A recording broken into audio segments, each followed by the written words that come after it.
जितिया व्रत की पारण विधि आज की वीडियो में हम जानेंगे कि जितिया व्रत के बाद जब हम पारण करते हैं तो उस दिन हमें सुबह से लेकर शाम तक क्या क्या नियम करने होते हैं। हम पारण के दिन क्या खा सकते हैं, क्या नहीं खा सकते हैं। खाने से पहले हमें कौन कौन से कार्य हैं जो कि बहुत महत्वपूर्ण है और उसके करने के पश्चात ही हम कुछ खा सकते हैं। क्या कुछ हम दान पुण्य करेंगे और भी जितने भी नियम विधि है सब कुछ हम आपको वीडियो में आगे एक एक करके बताएंगे। तो आप वीडियो में शुरू से अंत तक बने रहिएगा, वीडियो जरा भी स्किप नहीं कीजिएगा। तो चलिए आप सभी जो है बने रहिए मेरे साथ मेरे चैनल 33 कोटि पूजा पाठ में। तो चलिए आज की इस वीडियो को शुरू करते हैं। नमस्कार दोस्तों, हर हर महादेव। कैसे हैं आप सभी? आशा करते हैं आप सभी बहुत अच्छे हैं, जहां भी हैं ईश्वर से जुड़े हुए हैं। तो हम आज बात करेंगे कि हम जब जितिया व्रत करते हैं तो इस साल 2023 में जितिया व्रत जो है वो 6 अक्टूबर को व्रत रखा जाएगा। और इसके बाद जो है पारण का जो डेट है, पारण हम किस दिन करेंगे, तो सभी को पता है कि व्रत वाले दिन के जो बाद वाला दिन होता है उसी दिन हम लोग पारण करते हैं। तो पारण के कुछ विशेष नियम है जो मेरे यहाँ पे होता है, मैं वो आपको शुरू से बता देती हूँ कि हम लोग सुबह से उठ के और क्या कुछ करते हैं तब जाके हमें पारण करने को मिलता है। तो सबसे पहले तो सुबह उठना होता है, क्योंकि हम निर्जला व्रत किए हुए रहते हैं तो हमारे शरीर में उतना एनर्जी नहीं होता है, जिसके कारण हम बहुत अधिक काम नहीं कर पाते हैं और बहुत अधिक काम करना भी नहीं चाहिए। क्योंकि इस बीच काम के दौरान कभी भी भूल से भी व्रत के दौरान आपको किसी भी जीव को नहीं मारना होता है, फिर चाहे वो चींटी ही क्यों ना हो। तो अगर आप अधिक काम करोगे तो हो सकता है कि आपके हाथों से ये गलतियां हो जाए, तो फिर ये महापाप माना जाता है। व्रत करके कभी भी हमें किसी के बारे में गलत नहीं बोलना चाहिए, कभी भी किसी का हत्या नहीं करना चाहिए, चींटी हो या फिर कुछ बड़ा हो, लेकिन हमें किसी भी चीज को नहीं मारना चाहिए। ये बहुत ध्यान रखिएगा, इसीलिए अधिक काम ना करें। जो घर में और भी लोग हैं वो उनसे कह दे घर की साफ सफाई करने के लिए। व्रत के दिन आप थोड़ा सा सावधानी बरतें और इन सब चीज़ों का बहुत ध्यान रखें कि हमें कभी किसी भी कारण से भी भूल से भी हमें किसी चींटी तक को नहीं मारना है, ठीक है। उसके बाद जैसे ही सुबह का जो भी काम होता है घर का सारा हो जाने के बाद हम लोग स्नान दान करते हैं। उस दिन भी हमें सर के ऊपर से ही नहाना है, ठीक है। बहुत सारे लोगों का मतलब ये डाउट्स रहता है कि हम व्रत वाले दिन शैम्पू वगैरह नहीं किए हैं तो क्या पारण के दिन कर सकते हैं। देखिए हमारा अभी तो पूजा बाकी ही है, तो इसलिए ना ही करें शैम्पू वगैरह तो ज़्यादा अच्छा है। नहाए खाए के दिन ही हमें बाल धो लेना चाहिए। उसके बाद फिर हमें सर के ऊपर से जल जो है विसर्जित करना चाहिए। मतलब जो हम लोग व्रत वाले दिन होते हैं उस दिन भी हम लोग सिर के ऊपर से ही नहाते हैं, क्योंकि पूजा पाठ कभी भी हम लोग बिना सिर धोए नहीं करते हैं। हाँ, उस दिन शैम्पू साबुन इन सब का इस्तेमाल सिर पर नहीं करते हैं, लेकिन सिर धोते जरूर हैं। वैसे ही आपको पारण वाले दिन भी करनी है, सिर धो के जो है नहाना है। उसके बाद देखिए जब आपने व्रत वाले दिन में जो चना आपने प्रसाद में चढ़ाया है उस चने को आप एक प्लेट में लीजिएगा। उसके बाद उसमें आप और भी ढेर सारे फल फ्रूट डाल सकते हैं, खीरे डाल दीजिए, गुड़ डाल दीजिए, मिठास के लिए गुड़ डाल दीजिए। और फिर उसमें और भी अगर एप्पल वगैरह डालना चाहते हैं तो वो सब भी आप डाल सकते हैं, ये टोटली आपके ऊपर है। नहीं तो आप चने गुड़ का भी प्रसाद बांट सकते हैं, ठीक है।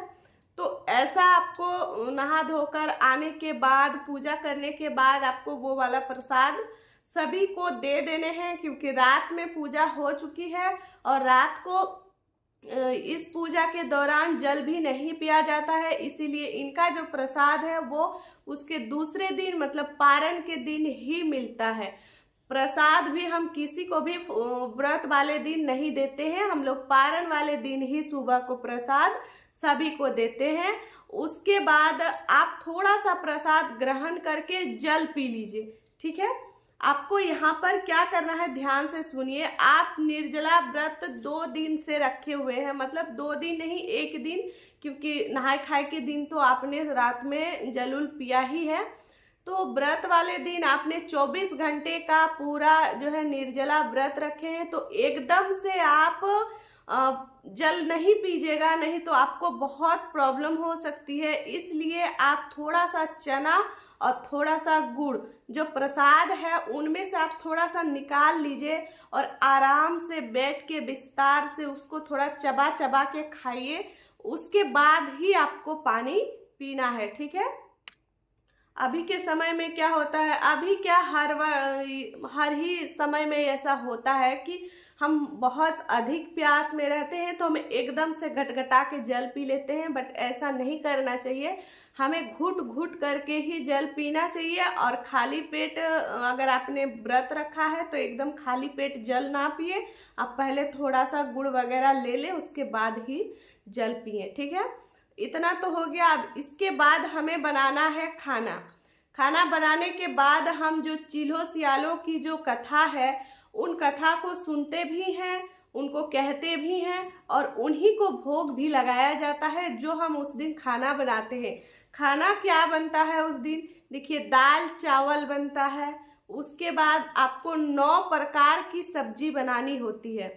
9 प्रकार की सब्जी बहुत सारे लोग अलग अलग भी बनाते हैं और बहुत सारे लोग क्या करते हैं कि अलग अलग अगर आप 9 प्रकार की बनाएंगे तो आप एक तो व्रत किए हुए हैं तो बहुत थकावट होती है और वो वाला प्रसाद आपको खुद ही बनाना होता है। तो इसीलिए सब क्या करते हैं, हम लोग 9 प्रकार की जो सब्जियां हैं उन सबको इकट्ठा करके फिर एक ही सब्जी में मिला करके हम लोग बना लेते हैं और उन्हीं सब्जी को हम लोग चढ़ाते हैं। तो आप भी ऐसा कर सकते हैं। उसमें आप चना हो गया आपका, ये हम लोग जो है कोहड़ा की सब्जी जो है बनता है, जो कि बहुत जगह पे उसे कोहड़ा कहा जाता है, कद्दू कहा जाता है। वो कच्चा वाला लेते हैं, उसमें हम लोग पोई का इस्तेमाल करते हैं, पोई भी डालते हैं। पोई आप सभी को पता है वो बहुत टेस्टी भी होता है कोहड़ा के साथ में। तो कोहड़ा की सब्जी बनती है उस दिन। उसमें आपको अरबी जरूर से जरूर मिलाना होता है। अरबी हो गया, पोई हो गया, कोहड़ा हो गया, चना हो गया, आलू हो गया, बैगन हो गया। उसके बाद उसमें और भी बहुत सारी सब्जी ऐड कर दीजिए। झींगी, आप तोरई जरूर ऐड कीजिएगा। तोरई का बहुत ही महत्व होता है जितिया के व्रत में, तो तोरई भी ऐड कीजिएगा। उसके बाद आप चाहे तो लौकी मिला सकते हैं या फिर और भी गोभी वगैरह कुछ भी है। तो आप 9 तरह का जो है उसमें सब्जी आपको मिलाना है। उसके बाद उसको आपको बना लेना है। बिना प्याज लहसुन का ही बनाया जाता है, क्योंकि ये अभी तक हम लोग व्रत में ही चढ़ रहे हैं और इसका जो है भोग लगाया जाता है। तो सबसे पहले हम लोग सब्जी का तैयारी कर लेते हैं, फिर उसको रख के फिर दाल चावल बना के उसको रखते हैं, फिर सब्जी बनाते हैं। उसके बाद जो है अरबी के पत्ते लेते हैं। अरबी के पत्ते को धो के अच्छे से साफ करके उसमें ही हम लोग चिल सियालन को जो है खाना परोसते हैं। जहाँ पे हम लोग खाना परोसते हैं वहाँ पे हम लोग गोबर से पहले उसको लीप करके अच्छे से स्वच्छ कर देते हैं। गोबर को बहुत ही शुद्ध माना जाता है। जिनका जो है उस तरह का कोई जगह नहीं है, जो फ्लैट वगैरह में रहता है, तो वो ऐसे भी घर को थोड़ा सा जहाँ पे दीजिएगा वहाँ पे थोड़ा धो लें और थोड़ा गंगा जल छिड़क दीजिएगा, क्योंकि वहाँ पे गोबर मिलना भी संभव नहीं है। अगर मिल सके तो आप लोग जरूर थोड़ा सा ही सही, लेकिन उस दिन नियम जरूर कीजिएगा। गोबर बहुत शुभ माना जाता है। तो नीपने के बाद वहाँ पे हम लोग चिल सियारन को खाना परोसते हैं। उसके बाद फिर थोड़ी देर के लिए उनको अकेला छोड़ देते हैं, फिर हम लोग चले जाते हैं। फिर आने के बाद उसको उठा करके फिर जल में उसका विसर्जन करके आते हैं। उसके बाद जो हमारे घर में जैसे कि हमारे बच्चे हुआ, ये जो व्रत है ये स्पेशल तरीके से अपने बच्चों के लिए किया जाता है। तो आप अपने बच्चों को जरूर उस दिन खाना खिलाइए, वही वाला खाना जो आपने प्रसाद लगाया है, वही खाना जो ढेर सारा बनाया जाता है, पूरा परिवार मिलके खाते हैं। सबसे पहले हम लोग अपने बच्चे को खिलाते हैं, उसके बाद ही हम खुद खाते हैं। अगर आपके घर में और भी कोई सदस्य हैं, बड़े बुजुर्ग जो भी हैं, अगर उस समय घर में जितने भी लोग हैं तो सबको खाना दे दीजिए, फिर ही आप खाइए। और अगर मान लीजिए कोई है ही नहीं घर पे, तो ऐसे में आप क्या कीजिएगा, मान लीजिए बहुत सारे ऐसे भी लोग हैं जिनके बच्चे बाहर रहते हैं, घर में कोई है ही नहीं, व्रत तो किए हैं लेकिन किसी भी कारण से उस दिन नहीं पहुंच पाते हैं, तो वो क्या करेंगे, आपको एकदम से खाना नहीं खाना है, आप ब्राह्मण को दीजिए। अगर आपके पास ब्राह्मण भी नहीं है तो आप थोड़ा खाना निकाल के पहले आप गौ माता को दे दीजिए। अगर गौ माता भी उस समय ना मिले तो आप निकाल के रख दीजिए, पशु पक्षी को ही दे दीजिएगा, लेकिन उसके लिए निकाल के पहले रख दीजिए, पहले वाला खाना आपको नहीं खाना है, ठीक है। उसके बाद आप अपने बच्चों के लिए भी निकाल के रख दीजिए, बच्चों का स्पेशल तरीके से रखिएगा, भूलिएगा नहीं। ये व्रत उन्हीं के लिए इतना कठिन व्रत किया जाता है, तो निकाल के रख दीजिए। उसके बाद ही आपको पारण करने हैं, ठीक है। तो उसके बाद जो है पारण करने के बाद उसके बाद और कोई नियम नहीं होता है, उस दिन आपको बिना प्याज लहसुन का ही खाना होता है। उसके बाद से आप अपना डेली लाइफ में वापस आ जाइए, कोई दिक्कत नहीं है। तो कुछ इसी तरीके से हमारा पारण होता है। थोड़ा बहुत अगर आपका सक्षम है तो आप दान पुण्य जरूर कीजिएगा। ये बच्चों का व्रत है तो बच्चों के पसंद की चीजें भी आप लोगों को दान में दीजिएगा, तो अधिक लाभ आपको मिलेगा, ठीक है। बच्चों के पसंद के मतलब जैसे खिलौने वगैरह हो गए जो कि बच्चों को बहुत अधिक पसंद होते हैं, तो उस तरह की चीजें आप दान पुण्य कीजिए, ब्राह्मण को भी दान पुण्य कीजिए। आपका व्रत यहीं पर पूरा होता है और उम्मीद करती हूँ कि आप सभी को वीडियो से लाभ मिला होगा, पारण विधि आप लोगों को समझ में आ गया होगा। एक चीज मैं और बता देना चाहती हूँ कि ये हो सकता है कि आपके वहाँ के पारण विधि में थोड़ा सा इधर उधर का मतलब नियम थोड़ा सा आगे पीछे हो सकता है, आप अपने घर के हिसाब से ही पारण कीजिएगा। ये मैंने अपने घर का नियम विधि आप लोगों से शेयर किया है।